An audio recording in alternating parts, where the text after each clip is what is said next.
Et alors les mangeurs de livres. Alors de retour après une éternité. Franchement, j'ai même pensé à ne plus faire d'épisode. Le dernier, c'était le 15 octobre 2023. Je crois que j'ai vraiment c'est une interruption. Mais en même temps, je n'ai pas le temps, en même temps, je me suis rendu compte que de toute façon, il n'y a pas vraiment qu'écouter. Est-ce que je continue ou pas? Je viens de finir une trilogie de fantasy, je me suis dit que je pouvais en faire un petit peu plus. Hein, bon, quelques-uns qui écoutent encore. Bon, c'est plutôt bon. Je vais vous parler d'une trilogie qui s'appelle Blood Song d'Anthony Ryan. Alors, comme souvent en matière de fantasy, quand je fais un podcast, c'est pas un truc qui vient de sortir, hein, c'est sorti, je crois, en 2011. Je crois que la version anglaise, en tout cas, c'est 2011. Je peux aller tout de suite pour voir. Ouais, 2011 pour la version anglaise, 2014 chez Brajlon pour la France. Alors, pourquoi je vous parle de cette trilogie?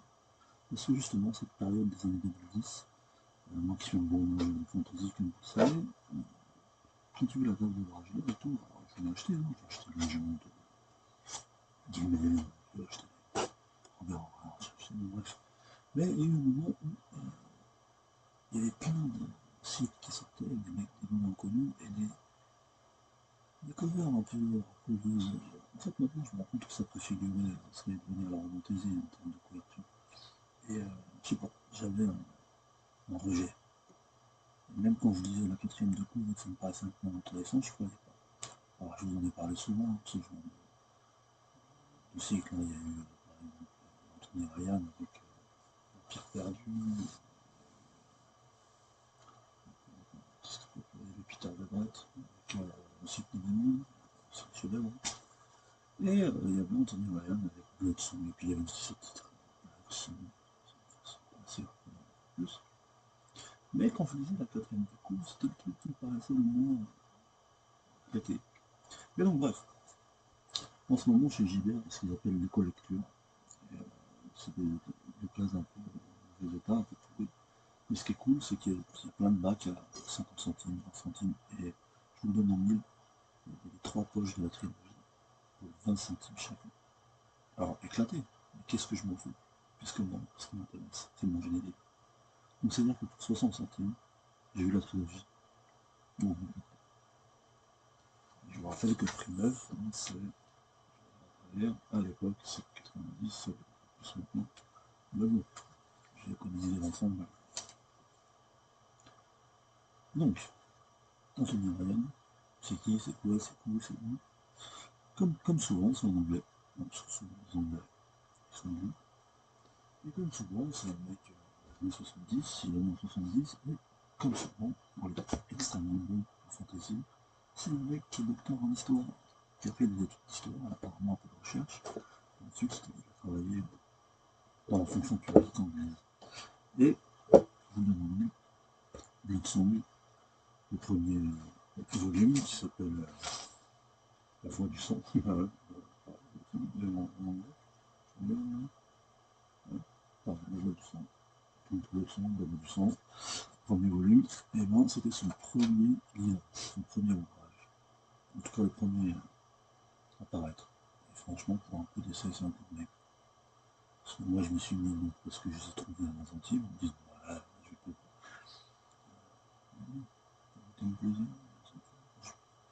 Là, je vais pas me priver d'un plaisir de lecture comme ça, si peu cher. Et je vous avoue que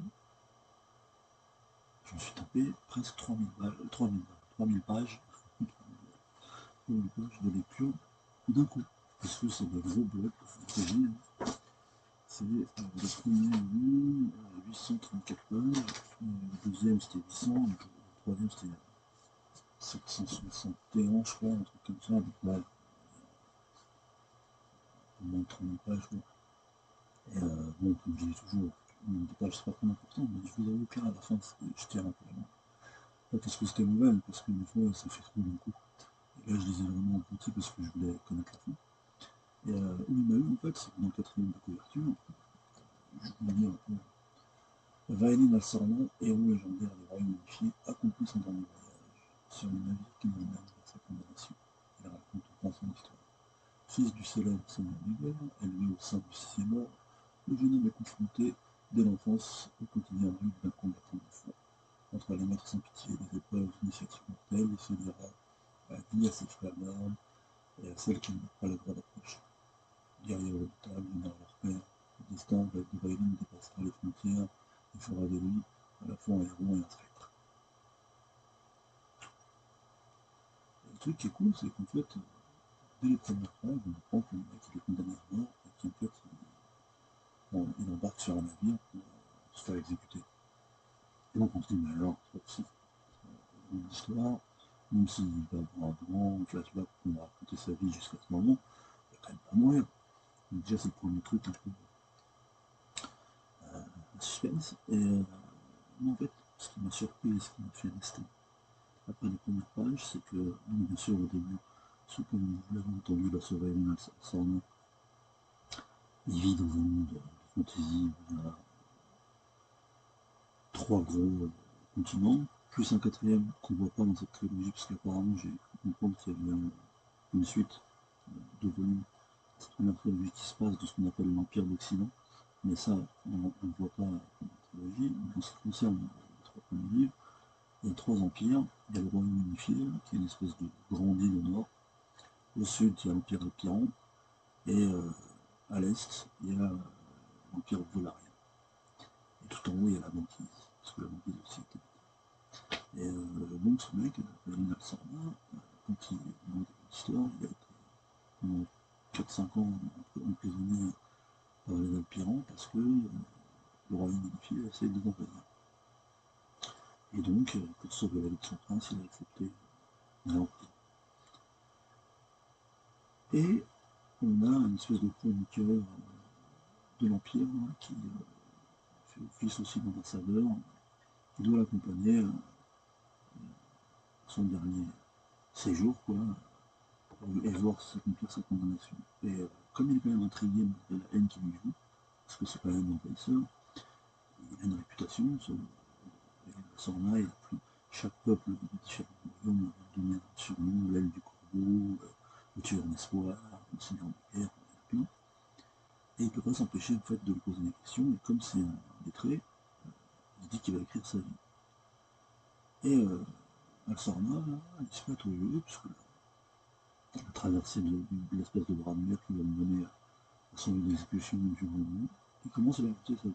Mais dès le début, quoi, dès 7-8 ans, il lui explique en fait que c'est le fils du seigneur de guerre attitré du roi Janus, du royaume unifié, et que sa mère est morte quand il était jeune parce qu'il y a eu une espèce d'épidémie qui s'appelle la main rouge, et son père, en fait, au moment où on commence son récit, il l'emmène, il croit qu'il l'emmène en balade à cheval, mais en fait, il le dépose dans une espèce de château un peu lugubre, qui est la résidence du sixième ordre. Parce que ce qui est intéressant dans ce monde qu'il a créé dans le royaume unifié, il y a 6 ordres, chacun dédié à un aspect de ce qu'ils appellent la foi. Eux, ils croient que en fait, les défunts, les glorieux défunts, quand ils meurent, en fait, trépassés, accordent la protection aux vivants, accordent, en fait, il n'y a pas de Dieu pour eux, mais c'est l'esprit des ancêtres qui les protège. Et donc, ils appellent ça la foi, avec un nom F. Chaque ordre, en fait, se dévoue à un aspect de la foi. Par exemple, lui, c'est le sixième ordre, c'est l'ordre guerrier. Alors, ils doivent se battre pour la foi et pour le royaume. Il y a le cinquième ordre, c'est les guérisses. Le troisième ordre, c'est les théologiens, ceux qui, même pire, un peu l'inquisition, en fait, ceux qui font en sorte que la foi soit respectée dans le royaume. Je vous avoue que je ne me rappelle pas de tous les ordres, mais en gros, il y a 6 ordres. On apprendra plus tard qu'il y a un septième ordre qui est caché et qui est un peu l'ordre ésotérique des mystères.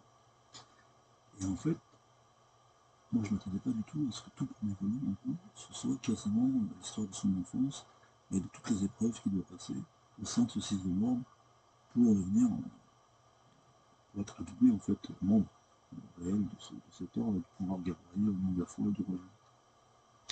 Et donc apparemment, tous ceux qui se retrouvent dans cet ordre à l'âge de 7-8 ans, c'est tous des enfants qu'on peut. Ça peut être des orphelins, des enfants trouvés, généralement, c'est souvent aussi des enfants de bonne famille, qui pour des raisons politiques souvent se retrouvent posés là, et doivent oublier tous les liens familiaux qu'ils ont, même si par exemple un de ses camarades c'est le fils de l'espèce de chambellan du royaume, lui c'est le fils du seigneur de guerre, normalement ça devrait compter, ça compte pas.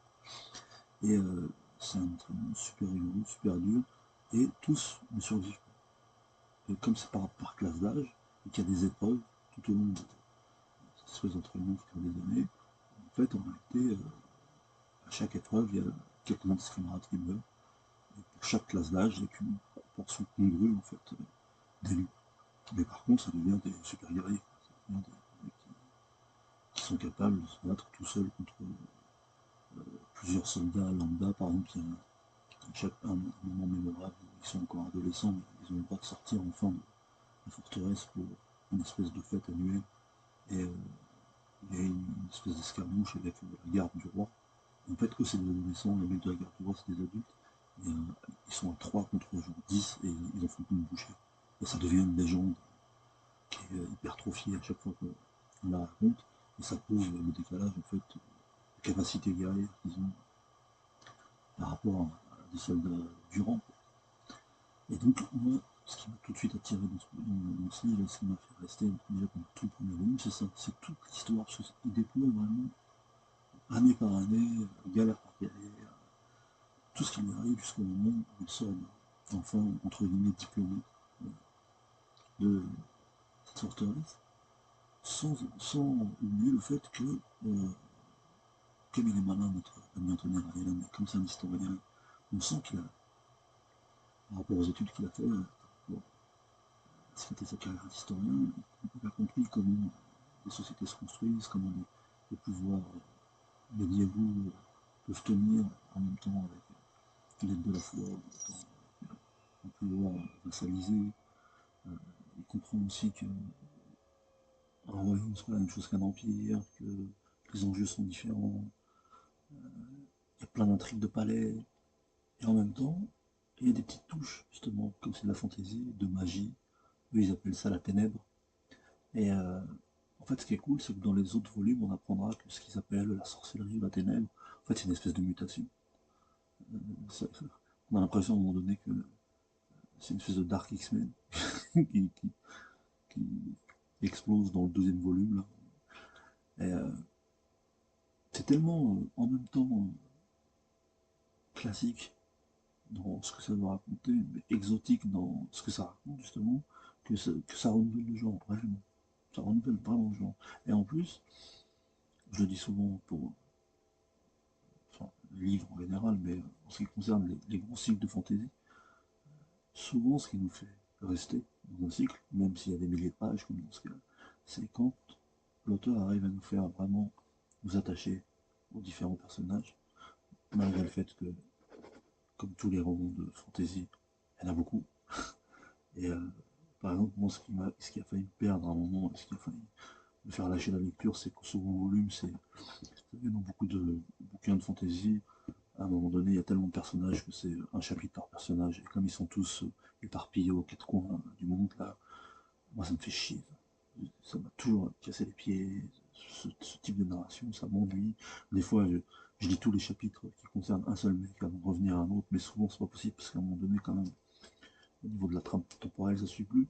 Mais moi, ça m'a un peu fatigué, le deuxième volume. Et, parce que souvent, en plus, il y a des personnages qu'on apprécie moins que d'autres. Mais il réussit quand même le tour de force, malgré ce type de narration. Après, je sais qu'il y a plein de gens que ça dérange pas. Mais, malgré en tout cas cet écueil, pour moi, il réussit le tour de force, de faire en sorte qu'on soit toujours happé par l'histoire, et que c'est un page turner, quoi, on a envie de continuer. Et ce qui est fort aussi, c'est que en fait, il complexifie son monde, tome après tome.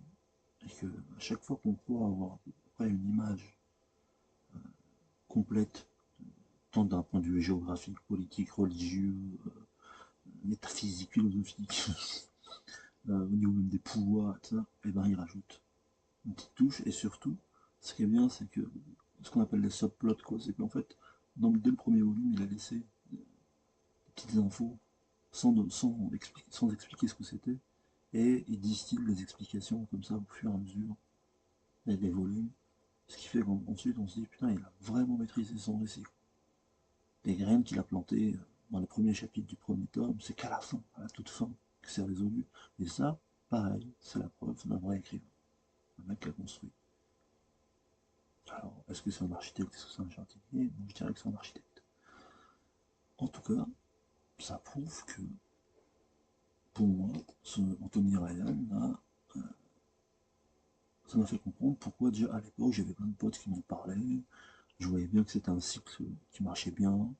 C'est un cycle qui a été réédité souvent. Alors, c'est un tour de maître, hein, parce que tout le monde, déjà, en fantasy, chez Bragelonne, souvent, euh, ils n'éditent pas jusqu'au bout les cycles parce que les ventes sont pas en rendez-vous. Euh, Souvent, ils vont jusqu'au bout de force, mais c'est édité une fois et après on les trouve à 200 € sur internet. Donc là, le fait que ça ait bien marché, c'est sorti en grand format, c'est sorti en poche, ça a été réédité, et ça a encore été réédité, là j'ai vu. Mais par contre, moi je trouve que c'est pas cool, là, ils ont coupé les volumes en deux, comme ils faisaient autrefois. Hein. J'ai toujours trouvé que c'était un manque de respect, ça. C'est pas grave, on est capable de lire des pavés de 800 pages, c'est rien. Et justement, l'auteur il a décidé lui-même où s'arrêter, donc le couper au milieu c'est n'importe quoi. Enfin bref, Rajlan ils sont pas aussi réputés, trop respectés leurs lecteurs. Bon. Petite parenthèse avec par exemple Trackmore volume 8 de Simon R. Green qui est jamais sorti. Voilà. Enfin bref, ça m'a fait comprendre en tout cas la lecture de ces 3 tomes, pourquoi Anthony Ryan est devenu un fan favorite, en même titre que justement les autres dont je parlais, hein, Marc Laurence et compagnie. Là. Parce que vraiment, en plus, pour un premier cycle, quoi, c'est vraiment maîtrisé déjà dès le début. Alors bien sûr, et ça aussi je trouve c'est la marque d'un grand écrivain, c'est que il va pas forcément dans notre sens, il y a des choses qu'on a envie de se voir résoudre d'une certaine manière, et il les résout d'une autre, parce qu'il fait ce qu'il veut, c'est son livre. Mais même en faisant ça, on n'a pas de reproche à lui faire en fait, parce que c'est bien fait. Il l'amène d'une manière où on dit ok, t'es gagné mec, je te suis, immortel ton cycle. Et donc je vais sûrement lire les 2 autres volumes du second cycle. Et ouais, je tiens à signaler qu'il y a aussi un volume où il y a des petites nouvelles. Parce qu'ils font souvent ça maintenant, c'est comme justement Peter Brett ou c'était qui l'autre le mec qui a fait l'ombre là, le truc d'assassin. Le porteur de lumière, Brent Wicks, lui aussi il avait un petit truc, un petit recueil de nouvelles pour étendre le monde. Et donc, que vous dire de plus sur Bloodson, à part que c'est mortel et qu'il faut le lire si vous l'avez pas lu. En tout cas, moi, comme je vous dis, j'ai lu les 3 tomes à la suite. Parce que ça aussi c'est rare. Parfois même, quand on aime un cycle de fantasy, et quand on sort d'un tome de 2000 pages, on se dit bon, je vais peut-être attendre un peu avant de lire le deuxième, m'aérer un peu le cerveau. Ah là non, j'ai mangé les 3. À la fin c'était un peu dur, je vous l'avoue, parce que je pouvais plus, je voulais vraiment que ça finisse. Mais pas parce que c'était pas bien, parce que des fois on ne peut plus. Juste. Et voilà, pour un petit podcast de retour, c'était mon genre de livre qui vous parlait de Bloodson. Alors, comme je vous l'ai dit, hein, c'est dispo partout. Partout, partout. Et c'est souvent dispo en occasion. Pas cher, et comme je vous l'ai dit, si vous avez la chance d'habiter à Paris, si vous allez dans les gibers maintenant, dans tous les gibers, il y a des rayons éco-lecture, en fait c'est les anciens bacs qu'il y avait dehors, bon, ils bradaient les livres. Alors des fois ils font 3 achetés, un gratuit en plus, 1 € les 4 par exemple, ou des choses comme ça. Mais pour ce qui est des poches c'est souvent 50 centimes. Et là j'avais jamais vu ça. Parce que maintenant même, avant ils jetaient, ils reprenaient pas ceux qui étaient en mauvais état. Maintenant quand ils récupèrent en fait des bouquins d'occasion en vraiment mauvais état pour les mettre dans le magasin, quoi, ils les mettent en éco-lecture. Et là franchement, 60 centimes. Alors peut-être que certains n'apprécient pas le fait que je parle souvent des prix des bouquins à la fin. Moi j'ai toujours dit justement, c'est le nerf de la guerre. Quand on aime les livres, quand on a besoin de lire, quand on veut lire, à un moment donné, ça devient compliqué de se fournir des livres. Alors on peut faire le choix d'aller prendre la bibliothèque, de les lire une fois, et de ne pas les avoir chez soi. Hein. Ça, je l'ai fait pendant la moitié de ma vie. Mais quand on peut se permettre de les avoir le moins cher possible, eh ben, il faut le faire. Il faut le faire. Parce que c'est comme ça qu'on arrive à se constituer une bibliothèque de livres qu'on veut relire. Pas de livres qu'on collectionne. C'est pas une question de collection. C'est juste une question d'avoir envie de garder des livres qu'on a aimés et de pouvoir les relire à volonté, mais sans non plus faire un crédit. Parce que je tiens à rappeler qu'un grand format, c'est 26-28 € maintenant. En fantaisie, hein, je ne parle pas de bouquins d'histoire qui sont à 49,99 ou à 79. Et un poche maintenant, l'équivalent, parce que celui-là, ça doit être un poche qui est sorti à l'époque, mais même poche aujourd'hui, il coûte 11,90 €, parfois 14,90 € un poche. Moi, je trouve que c'est inadmissible, on peut me dire ce qu'on veut. Le prix du papier, patati patata. Je travaille dans la librairie depuis 20 piges, je sais des bluffeurs. C'est leur coup de peanuts d'imprimer un bouquin.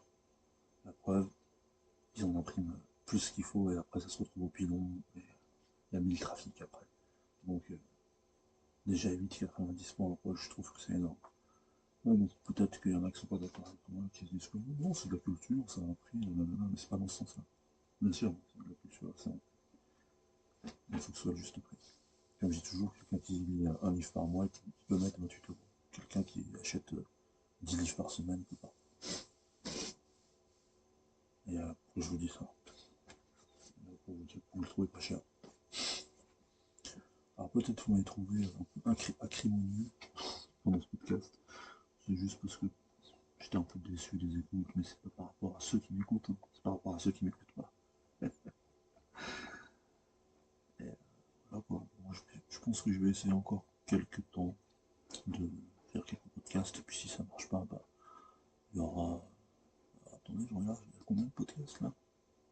89 épisodes. Peut-être que je vais essayer d'aller jusqu'à 100. Si ça s'envole un peu, je continuerai, sinon bah, il y aura 100 épisodes du même genre de livre pour la postérité, pour toujours. En tout cas, pour ceux qui m'écoutent, ceux qui me découvrent, ceux qui ont que ça intéresse, et ben, un grand merci. Joyeux Noël pour ceux qui le fêtent, parce qu'on est le 23.